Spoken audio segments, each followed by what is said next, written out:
Welcome everybody, it's Mr. Olson here. Today we're going to work on tonalization. Alright, so we're going to work on this to focus on full ringing tone and have an emphasis also on intonation and getting some sympathetic vibrations as well as incorporating our vibrato. So again, our exercise is all 8 lines of tonalization, and if you want the music to play along, it's attached and linked in the video, but it's also available in the Google Classroom materials. All right, here's how we're going to proceed. We're going to work through all the 8 lines of the sheet, and I'm going to remind you of the instructions in just a moment. You'll find those at the bottom of the page, and I really want to do a little bit of talk about our sympathetic vibrations and how we're going to get our tone to go across. So if you look at the bottom of the page, there's instructions, and I have 6 of them for you. So first one is going to be play slowly with careful attention to your bow speed, your bow weight, and bow placement. Again, those 3 different things are how we make our tone. So when we want to make sure we're bowing fast enough, make sure we have enough weight. And again, our bow speed is directly affected by our weight, and we want to have that bow placement, and I want to get the best, most full ringing sound that we can. So I'm going to be kind of, try to have a heavy arm, a faster bow, and getting that bow sound point close to the bridge. All right, so your goal as you get that great tonus to happen is you want to have a couple other things happening in your sound. So you want to have lots of ringing on your open strings, have your resonance points, so that's where you play a finger that has an open string that goes along with it. So an easy way to do this is if I play my G on the D string, it should ring my open G string. All right, and then we have our sympathetic vibrations. So sympathetic vibrations happen on kind of what I call a tier of notes where we don't have an open string, but they're going to ring pretty well. So I'm going to use the F and the B flat. So if I play my F is going to have a ring to it. Can you hear that ring that happens for that bit after I get done playing on the bow? Because our open strings, for instance, different harmonics of our G string or our D string are actually ring an F. And if I play it in tune, I'm going to get those little sympathetic vibrations to happen. Now, as I go into other notes, like for instance a B flat,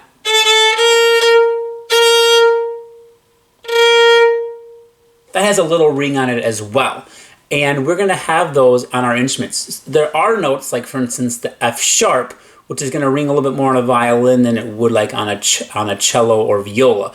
But we want to see if we can get each note to kind of have a ring to it, even if we don't have an open string that goes with it.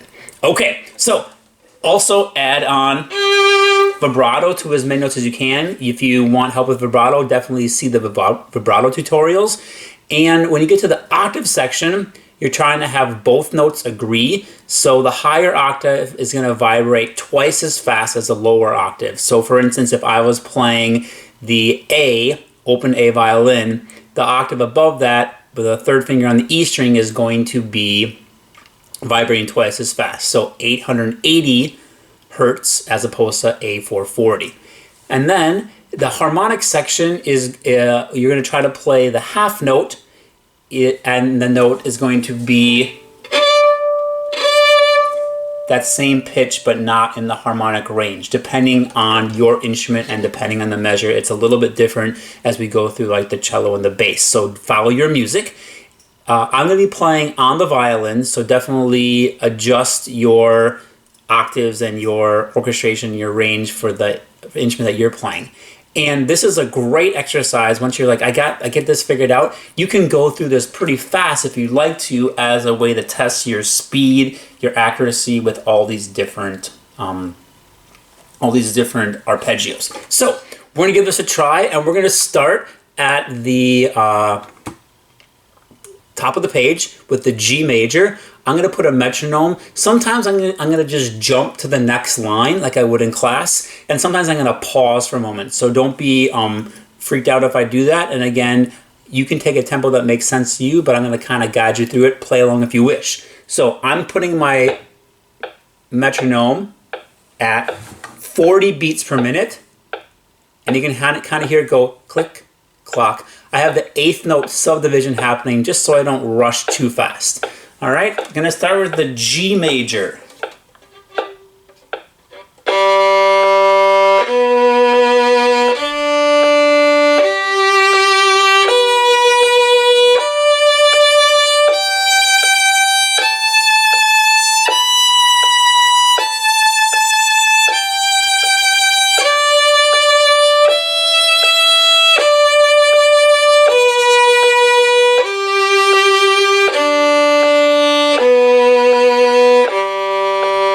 Next one, G minor.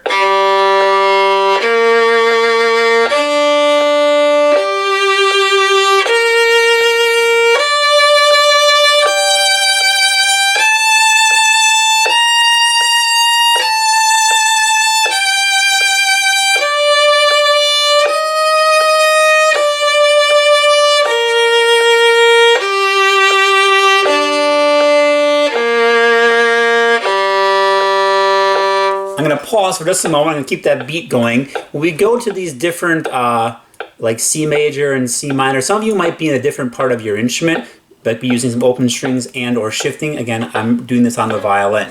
So here we go, C major.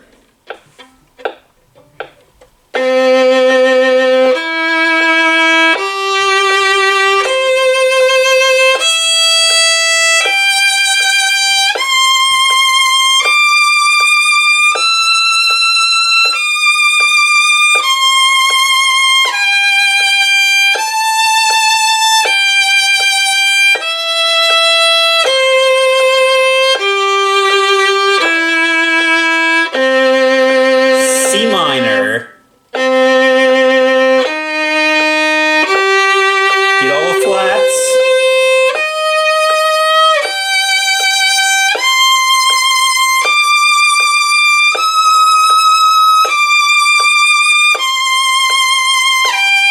A flat.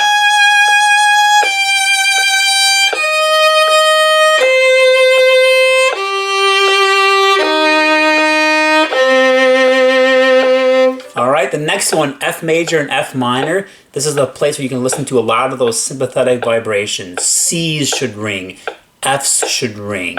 All right, you can also notice like your B flat should ring a little bit as well. So give it a whirl. Here we go, F major followed by F minor.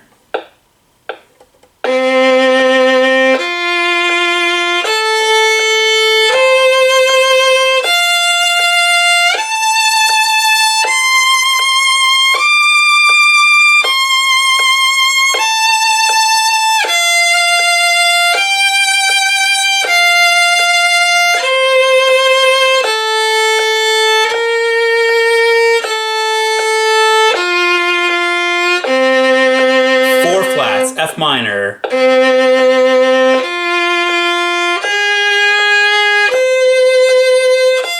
A flat. D flat.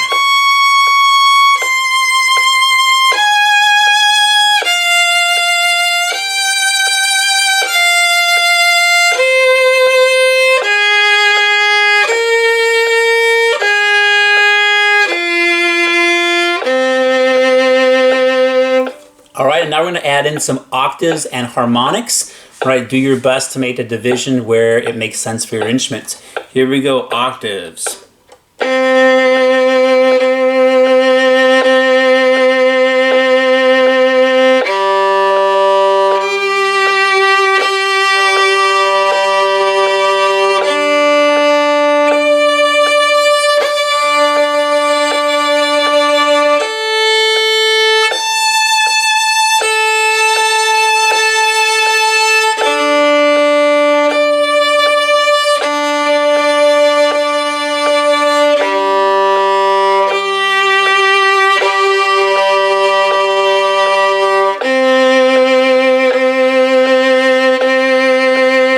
Last time, harmonics.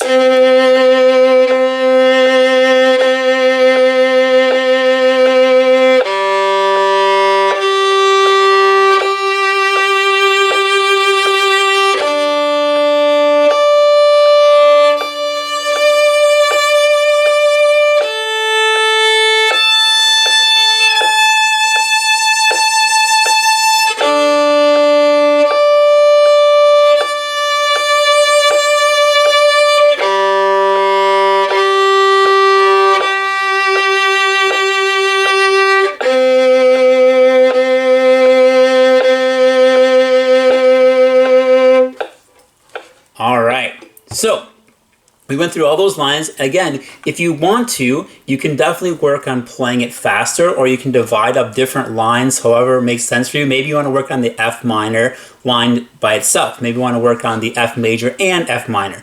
Maybe you want to work on the top half of the page, bottom half of the page, whatever you choose. And again, that if I wanted to go faster, I could definitely do that. I'm going to try to get that one more time. I could have been a little bit better on getting the B natural. There we go.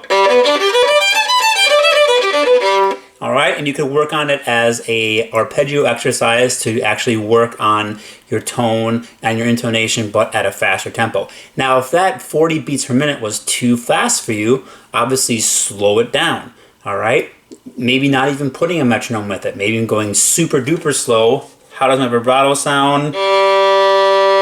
Then change.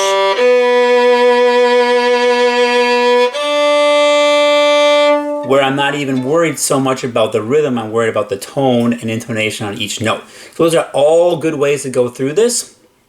Again, I would love to be able to help you and help you through any of the questions you might have through this. So if you have questions, remember to comment, email, submit any questions you might have. And I'm excited for you to do this tutorial warm-up on the tonalization. All right, I'll see you soon. Have a good one. Thanks.